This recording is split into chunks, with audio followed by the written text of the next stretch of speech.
Hey guys, in this video, I will show you how to connect your Bitget wallet to X Empire. Alright, so let's begin with the video.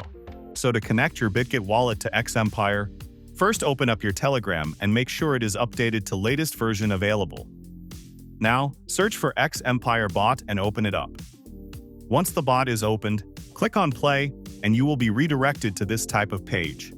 Once you are on the home page of X Empire, you will see an option of Connect Wallet. Simply tap on it and a pop-up menu will appear with different wallet options. Here you want to click on View All Wallets and all of the available wallet will be displayed on your screen. Now you just simply look for Bitget Wallet and tap on it. Once you tap on it, it will redirect you to the Bitget Wallet. Wait for a moment to load. After that, tap on Approve option, and then it will ask you to enter your Bitget Wallet password. Simply enter the password, and now as you can see the X Empire is successfully connected to Bitget Wallet.